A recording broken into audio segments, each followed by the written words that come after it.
Tuesday. Hi. As always, happy to be here together. Today we're at session 6. We've been through 6 full weeks together and just grateful for our time. As a reminder, every week we get together just to stay present to each other, together with, I'd say, the rest of our community of leaders, and to continue the big work of leaders, which is keeping our minds and hearts and will wide open during this time. So thanks again for finding 30 minutes to be with us, and we look forward to today's conversation.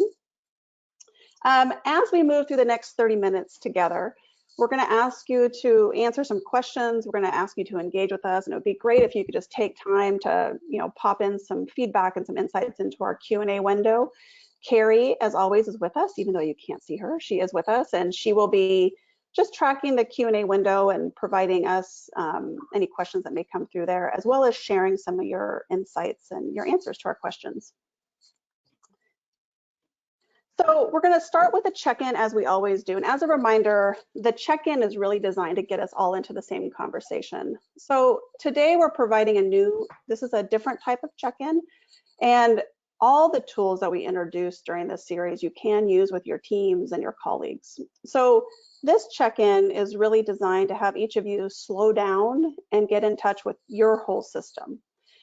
We talked a bit about this idea of physical, intellectual, emotional, and spiritual competence when we discussed the 5 elements of collaboration and the idea of building competence in those arenas. This check-in is designed to actually be able to give you space to speak to each of those. So as I walk through these, please take some time in the Q&A window and just write down a few words for each distinction. So the first way that we do this is to check in with ourselves. How are we physically doing this? So this is like, how is our physical body right now? How is it as it sits in its chair? How is it as it, are we breathing okay? Are we holding tension in our shoulders? Do we have headaches? Are we energized? What's happening in our physical body? So that's the first thing to check in about. The second is our intellect, which is, how is our mind doing? Where's our attention right now? What kind of thoughts are swirling around out there? Is it busy? Is it calm? Is it overwhelmed? Is it focused? How are we feeling intellectually? The third one is emotionally. So these are feelings. And when we say feelings, it's really stripping them down to, are we sad? Are we happy? Are we scared? Are we angry? Are we feeling shame? Are we content? They're feeling words. So if you notice, when you go to write down a feeling word, if you start saying something like, I feel like I'm doing okay, it's not a feeling. We really want to say, how am I feeling right now? So really tighten that up a little bit. And the last one is spiritually. And as a reminder, this is anything that has you feel connected to really the best use of you, that you're being energized by something, that something is feeding you. And this can be anything from quiet time to going to church, to walking in the woods, to playing with your dog, whatever it is for you, something that has you feel spiritually connected. So right now we're just going to give you a minute to just write a few little words about each of those. Great. Yeah. Dee Dee, anything you want to add about the power of a PIES check-in? Well, and I'm reading the responses that people good. writing. It's a light touch just to see how am I doing. Checking in with yourself every day is always a good idea, so you know kind of where you are and therefore maybe where you can shift. I was just talking to my daughter a few minutes ago she got hurt and she's going to have to go to the doctor later. And I said, well, stay present. Right now, how are you? Well, I have some pain, but mostly she was kind of out in the future already dreading this doctor appointment. So, if you come back into the present and check in and say, how am I doing? How am I doing? That can often allow you to arrive in the present moment right here. So. That's great. Great. And I think, if we look at the workplace or even during virtual teaming right now, and we said this during the previous session, but the intellect is often what gets the most attention. What are you guys thinking about right now? What are you doing? So this is an important practice right now. A lot is coming out about Zoom fatigue and virtual fatigue, and we need to take that into consideration. So checking in about all 4 of these elements helps to remind that there's actually a whole human sitting in front of that screen right now that Yeah. has a whole set of complexity happening for themselves. So Yeah. beautiful. Carrie, are there any you want to share with us just to get some voices into the conversation this morning? Yeah, of course. So we're starting to hear slowly, it's been trickling in from the physical and then making their way through all the questions intellectually, emotionally, spiritually. So we've heard, let's see, from one of our participants, physically the neck and upper back are tight, have a little bit of a headache, intellectually feeling engaged, emotionally feeling pretty solid, and spiritually feeling solid. Another one, physically sore but good, intellectually clear and open, emotionally peaceful, and spiritually feeling optimistic. Great. I love one that says fat, curious, peaceful, and grounded. Oh my gosh, COVID-19 is wreaking havoc with our diet.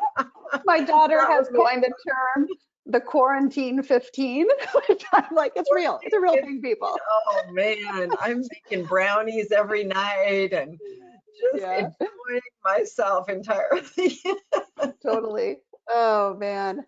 Well, so the last thing I'll say about this PIES check-in is, to me, the greatest benefit is just what Dee Dee said, which we actually check in with ourselves. Like, I can't tell you how many times I've done a PIES check-in and I'm like, oh, I'm hungry. I didn't even know I was hungry until I paid attention to my belly growling, or wow, I've been like sitting like this and I didn't even know it until I said, what's happening in my body. So this is something you can do by yourself. Just do a quick PIES check-in with yourself, or you can do it as you step onto any sort of Zoom call. So really, really great work today, everybody. I heard something yesterday on one of my calls that was, just about getting connected first. So connection before content. And I like that idea. We're working remotely. We need to foster connection. And I say we need to foster connection first with ourselves, then with each other, and then we can dive into content. So this PIES check-in is a great way to do both, to share where you're at. So beautiful. Love it. All right. Thank you, everybody, for chiming in on that one. Yeah. So today, there we go. So today, as I said, we're in session 6. We've gone through a whole journey together. We have one more after this one. So we're toward the end almost.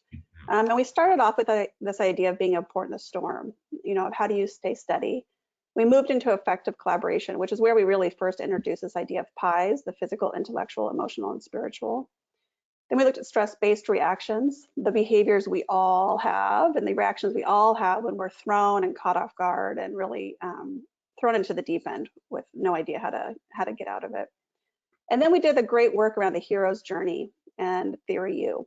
And then last week we looked at the culture code and how do we create safety and belonging in times like this. So today we're moving into core strengths. And Dee Dee's going to set up some context, and what's great is this is very much connected to the hero's journey, and we're going to talk a bit about that. So today is all about how do we bring our best, and how do we access our best during times like this. Okay, great. So Dee Dee, do you want to spend some time just providing some context for folks? Sure. Why do you need your core strengths? Why? Let's talk. What are they and why do we need them? Yeah. Certainly we are wired for survival. And we talked about the brain back in session 1. And our brains are wired to survive, which means we are often coming from the lowest and slowest part of our brain, which is the reptilian brain. However, up here in the front, the neocortex, there's all kinds of amazing access to who you are and what you can do. And so we really want to encourage you to come from what we call your highest and your best. It is not automatic. You actually have to think and engage your highest and your best. We automatically come from survival. I've been reading about people, getting irritated and annoyed and all the things that happen while we're in quarantine. We're kind of running out of patience here. So this idea of core strengths and NeuroLeadership is to say we want to move out of that survival place, fight, flight, or freeze, and move into patience, caring, generosity, grace, compassion. I saw that in the spiritual check-in. I see that there's people who have great spiritual grounding. You know, bringing something above and beyond what automatically comes to us to bring, because what automatically comes to us is not terrific. We're judgmental, we're critical, we're snarling at each other, we're hoarding. I mean, we've seen all of the bad behavior that's out there. So we really want to bring something much larger than that. There's a great quote from Dan Siegel that you can read. Yeah. So that's I want to build a bit on the fatigue. There was an article years ago in the New York Times about how during times of crises, we bring our best. We step in and we bring our best. Yeah. The day to day, we get a bit, our more of our not so great behavior can surface. Yeah. But when we're in a long phase of disruption, it's hard to sustain bringing your best day after day after day. For sure. Yeah, this is a marathon, not a sprint. So, seriously. So in a way, you get to build the muscle, increase or expand the muscle to come from core strengths day after day after day after day, not just in the moments of heroism and altruism, but day by day by day with the people you live with. That's the hard part. 24/7 right now, the people you live with. Good. Right. So what is a core strength? The way we think about them is this is not new. You popped out with these. We started to be able to see them between the ages of 2 to 4 or 2 to 6. And so, as a child, you may have been curious, or you may have been compassionate. One of my daughters used to say, "Oh, why you cry?" She was always the compassionate one. And so these surfaced, these have been with you from the beginning. They are a natural expression. You don't have to work at them. Right. They are who you are when you're at your best, what you bring when you're at your best. They're qualities, not resume words. So qualities like playful and passionate and creative and outrageous. You may be audacious, bold, all of those words. You feel the most you when you engage these. So that, they're kind of like home to you. And we think about it like it's your character, meaning sort of the deep well of who you are, versus your persona, like the mask you wear. So it's who you are when you take the mask off. Silly, playful, goofy. It's the people that love you and know you the best know this about you at your best. That's how we think about what a core strength is. Anything you would add, Jen? Yeah, I would just say they're not, and you may have said this, and I'm sorry if I missed it, but they're not resume words. So they're not things like detail-oriented, responsible, team player, hard work. No, those are all things that in some ways maybe our core strengths allow us to do that well. But why we are a team player is because we love being with people. Why we're detail-oriented is because being focused is important to us, but not like, it's not a resume word. It's not like I can type 100 words a minute. None of that. It's really more the qualities we would use to describe our children. We think of those resume words kind of like adaptations. So if you say, well, I'm hardworking, or I'm persevering, or those are, you were surviving something that had you become that. Your core strengths are underneath it. We have to dig a little bit deeper to find who you were before you adapted to a way of being called hardworking or responsible or the rescuer, or whatever that way of being became. Yeah. Who were you before that all started? Yeah. Good. So I think to put this in context and, in time and place, and to make this really relevant to our collective ordeal that we're moving through, and to tie it to the hero's journey, how we'd like you to consider this is that as we move through big moments of life together, our core strengths are what we can tap into to actually have us move through that hero's journey and really claim that gift and come out on the other side, bigger, bolder, more magnificent versions of ourselves. So there's two ways you can look at this. One is there's known strengths that you are aware of right now. There's ways that you are your best, even before this unfolded, that you're clear about. And if you know some of those, please chat them in the, put them into the Q&A window. Like what do you already know about yourself based on your history? How describe you at your best? At your best, who are you? I know for myself, at my best, I'm creative nonstop. Like there's a million different creative thoughts and ideas and projects, and I get a lot of energy from that. And I knew that already. I knew that before this unfolded. So that was a known strength. Another thing that can happen as we move through ordeals or the hero's journey or theory you is that our hidden strengths emerge. There's things that we can do and ways of being that we had no access to until we were thrown into an ordeal. And then we're surprised by ourselves. We find ourselves doing more and showing up in different ways and really pulling off the impossible with a strength that surfaced because of the ordeal.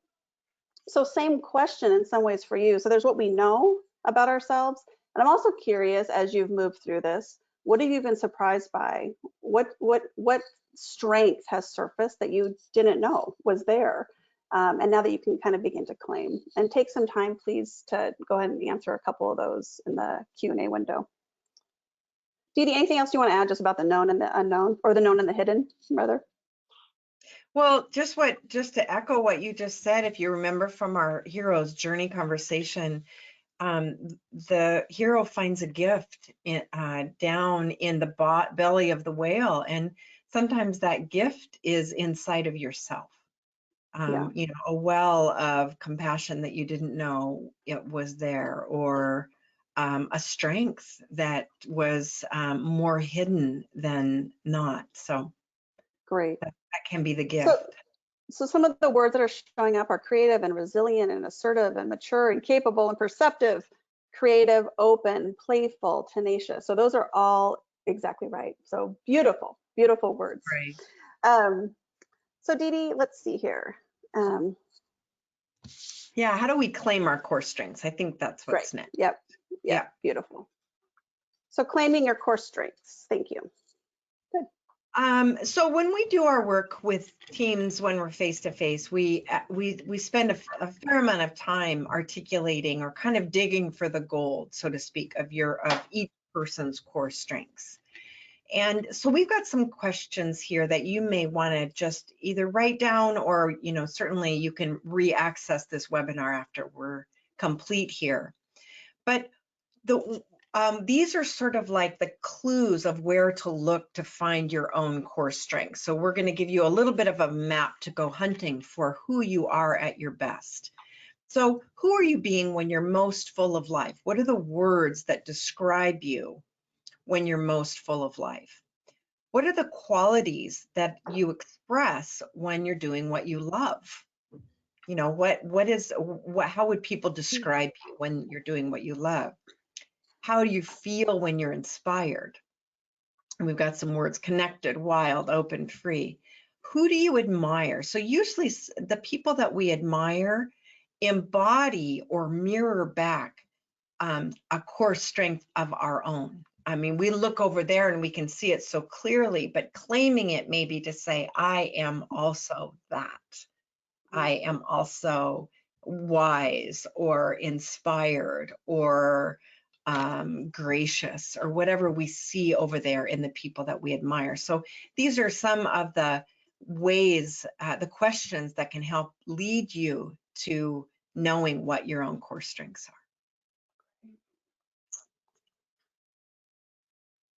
All so right. as you begin, oh, sorry, go ahead, Dee Dee. Yeah. Here's a whole list. So this is not exhaustive for sure. So just take a quick peek. You'll see that these are adjectives. So we don't want you to describe your core strengths as a role, like mother or father or sister or brother or partner or leader.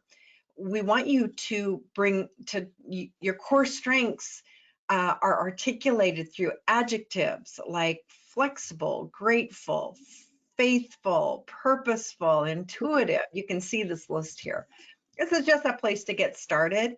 You can also take this and just circle the 2 or 3 or 5 core strengths that you most think are true for you.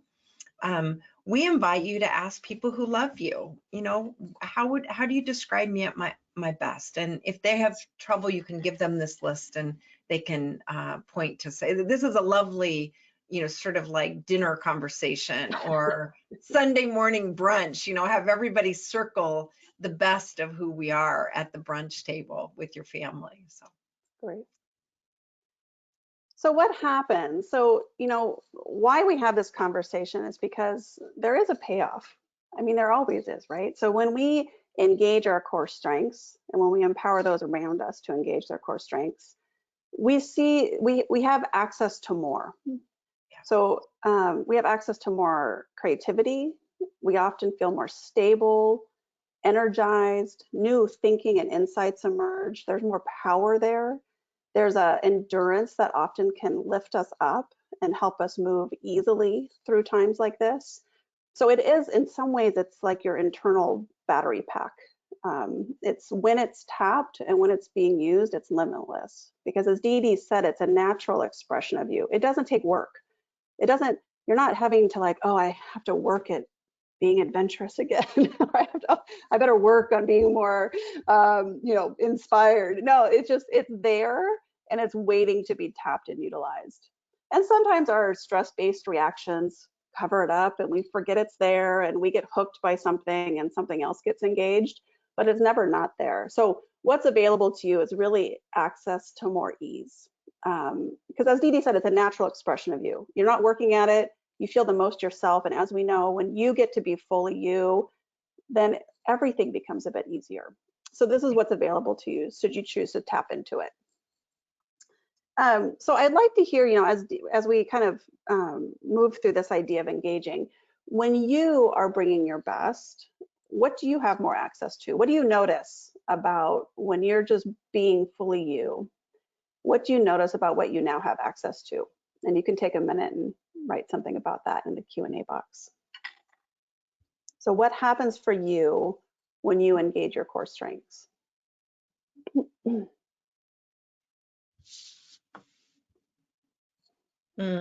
Time goes by quickly.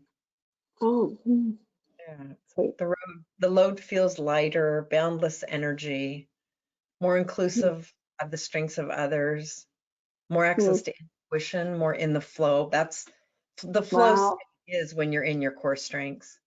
Peaceful, clear. I can extend grace and acceptance to all, which that's lovely. Lots of ideas, high energy. I'm a better listener, able to envision future state and figure out steps to get there. So more coherence. I have access to intuition and spiritual connection. I'm energized and engaged. Wow. Open, inviting, collaborative work, patience, and a better life. Wow. But this is like, why wouldn't you? Oh my God. This is like an infomercial for core strengths. I vote for core strengths. Lots of clarity. Oh my gosh, that's fantastic. Wow, amazing. That's great. Oh my gosh. Well, I even noticed that the chat box got busier. Like everything, like there was an opening there. Like, oh, we know the answer to this one. You know, it just proves that it's right there at your fingertips, ready to be utilized. That's beautiful. All right, good. So that's really what, you know, gives what you have access to. So now we're going to look at, you know, when you do that, what happens for others, you know, from a leadership perspective. Yeah. Do you want to? Yeah, I'm happy to talk about this. Just as we just read, I mean, those were lovely what you shared. So thank you so much. You create coherence and safety for other people when you are leading or living from your core strengths. They'll experience you as authentic. In other words, not coming from persona. This is the heart of who you are. You're more, we call it count onable. People, you feel more safe for people. You also, as we saw in the chat box, you give other people permission to be their best. So when you are bringing your best, you give other people permission. And people get energized by that. I mean, I'm energized just reading the list of what you just typed in. Really, It's really amazing. it's amazing. Yeah, This is what it makes possible. that's great. I just Yeah. have to take a quick screenshot of the strengths because they're so remarkable. They're beautiful. Yeah. Well done. Great. So, if you think about saying, if we go back to that admiring conversation, like those you admire, if you think about leaders that you admire, what we would assert is that they lead from their core strengths. You know what you're going to get every time they open their mouths. There's consistency there. They have you feel good because you're with them. You walk away a bit more empowered. So that's really what you are providing for others. So that's the invitation as we look to sort of what is there to step into this week. Yeah. Great. So beautiful. So recap, next actions. What is there to do with all of this? So we invite you to take some time and just to reflect on the following questions. And this is and as Dee Dee said, this could be a great conversation for one of your virtual team meetings. It could be a great conversation with family or some friends. You know, who are you being when you are the most full of life? What qualities are you expressing when you are doing what you love? How do you feel when you're inspired? And who do you admire and why? You know, what qualities are over there that really are wanting to be expressed in yourself? And then, yes, ask others. Say, how would you describe me at my best? It's a powerful form of feedback. You know, we get feedback all the time. Getting feedback about who you are at your best is just, it will energize you. And also pay attention to your hidden strengths as you move through the next week. What is surfacing in you that you didn't even know you had access to?